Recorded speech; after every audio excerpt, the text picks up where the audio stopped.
खुलुमबाय लोगोफोर, गोजोन फुंबिलि बयनिसिमबो। नोंथांमोनखौ गोदान भिडिअ'आव आरो फिन खेबसेबाव बरायनाय जाबाय।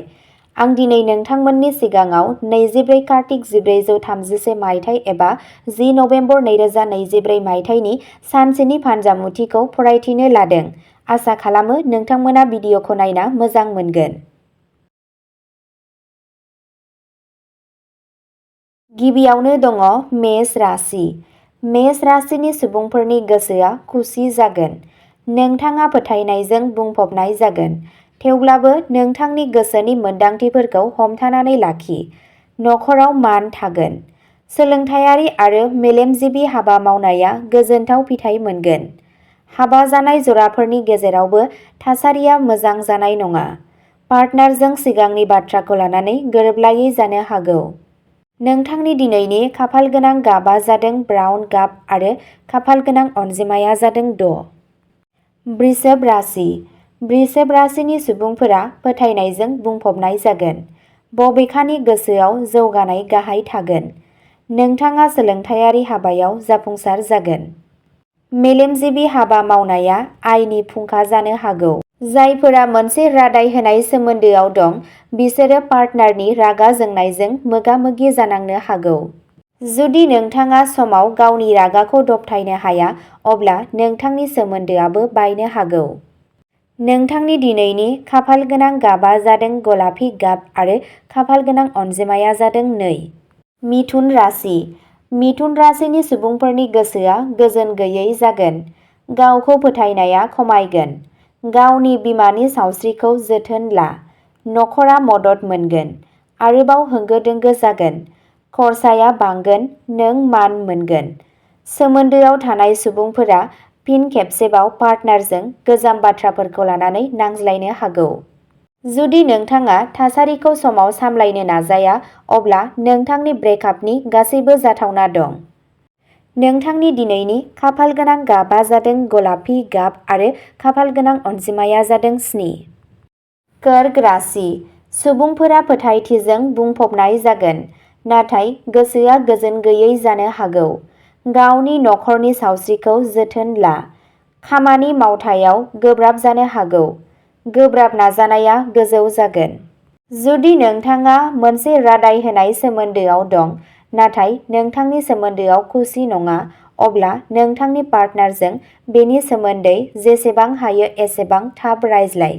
नङाब्ला बांद्राय जिंगासिनाया नोंनि गोसोआरि अबस्थायाव गाज्रि गोहोम खोख्लैनो हागौ।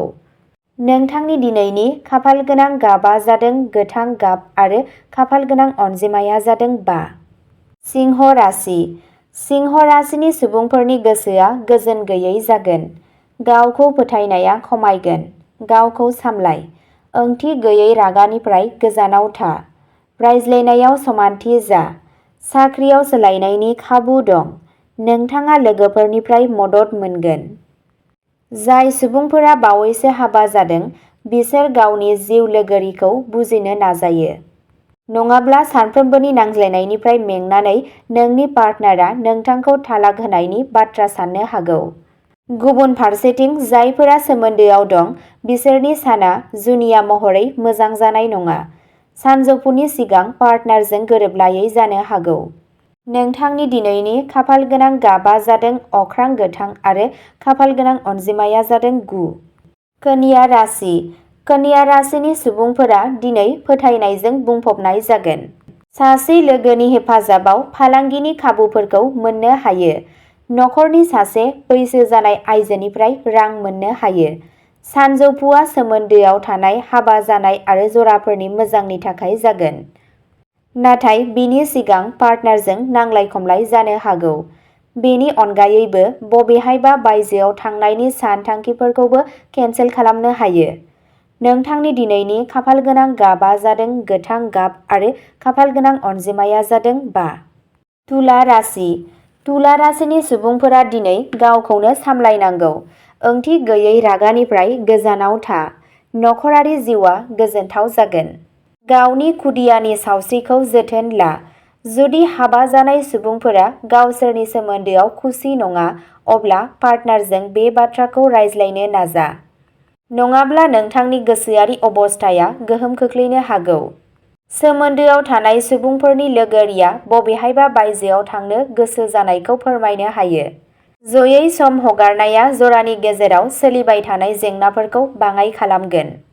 नोंथांनि दिनैनि खाफालगोनां गाबआ जादों कमला गाब आरो खाफालगोनां अनजिमाया जादों 3। वृश्चिक राशि। सुबुंफोरनि गोसोआ गोजोन गैयै जागोन। गावखौ फोथायनाया खमायगोन। गावनि सावस्रिनि बागै सांग्रां जा। आयआ बाङाइ जालांनाय आरो बांसिन खरसानि थासारि जानो हागौ। गावनि बिफानि सावस्रिखौबो जोथोन ला। गोब्राब नाजानाया गोजौ जागोन। सोमोन्दो आरो हाबा जानाय जराफोरा साननैनिफ्राय सानथामनि थाखाय बबेहायबा बायजोआव थांनो सानथांखि खालामनो हागौ। नोंथाङा हारसिङै गोबां सम हगारनो खाबु मोनगोन, जाय सोमोन्दोखौ गोख्रों खालामगोन आरो गोरोबलायनायखौ बोखारगोन। नोंथांनि दिनैनि खाफालगोनां गाबआ जादों कमला गाब आरो खाफालगोनां अनजिमाया जादों 1। धनु राशि। धनु राशिनि सुबुंफोरनि गोसोआ खुसि जागोन। गावखौ फोथायनायाबो गोजौ जागोन। नखरारि जिउआ गोजोनथाव जागोन। नोंथाङा सोलोंथायारि हाबायाव जाफुंसार जागोन। सासे लोगोनि हेफाजाबजों आयखौ बांहोनायनि राहा सोरजिनो हायो। जुदि नोंथाङा हाबा जाखानाय एबा नोंथाङा मोनसे रादाय होनाय सोमोन्दोआव दं, अब्ला नोंथांनि फारसे जागोन। नोंथाङा गावनि जिउ लोगोरिजों रमान्टिक बुब्लिफोर बारहोनो खाबु मोनगोन, जाय गोसोखौ खुसि खालामगोन। नोंथांनि दिनैनि खाफालगोनां गाबआ जादों ब्राउन गाब आरो खाफालगोनां अनजिमाया जादों 9। मकर राशि। दिनै जिउआव जौगानाय गाहायजों मोगा-मोगि जानांनो हागौ। गोसोआ खुसि जागोन, नाथाय सिरि थागोन। रागा आरो गोसो गुदुंनि बांद्राय जानायनिफ्राय गोजानाव था। नखरा मदद मोनगोन। सोलोंथायारि आरो बिजिरसंनाय हाबायाव जाफुंसार जागोन। मोनसे रादाय होनाय सोमोन्दो आरो जुलि जानाय जरानि थाखाय मोजां मोननाय आरो रमान्सनि बेलायाव दिनैनि साना मोजां जानाय नङा।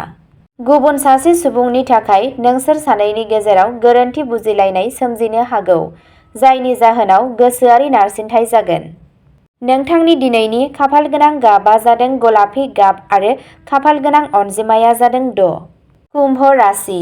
कुम्भ राशिनि मानसिफोरनि गोसोआ खुसि जागोन, नाथाय गावनि गोसोआव थानाय गाज्रि साननायफोरखौ एराय। नखरा मदद मोनगोन। साख्रियाव खामानिनि जायगायाव सोलायनाय फैनो हागौ। गोब्राब नाजानाया गोजौ जागोन, आयआ बांगोन। जायफोरा हाबा जाखानाय बिसोर गावनि जिउ लोगोरिजों सम बारहोनो खाबु मोननाय नङा। बेनि जाहोनाव गोसोआ एसे उसुबिदा जागोन। सोमोन्दोआव थानाय थागिबिफोरा पार्टनारखौ लोगो हमनायनि आसा गैया। बेनि अनगायैबो बबेहायबा बायजोआव थांनायनि सानथांखिफोरखौबो केनसेल खालामनो हायो। नोंथांनि दिनैनि खाफालगोनां गाबआ जादों कमला गाब आरो खाफालगोनां अनजिमाया जादों 9। मीन राशि। मीन राशिनि सुबुंफोरनि बिबुंथियाव गोदै थागोन, नाथाय गोसोआ गोजोन गैयै जानो हागौ। गावनि गोसोआव थानाय गाज्रि साननायनिफ्राय गोजानाव था।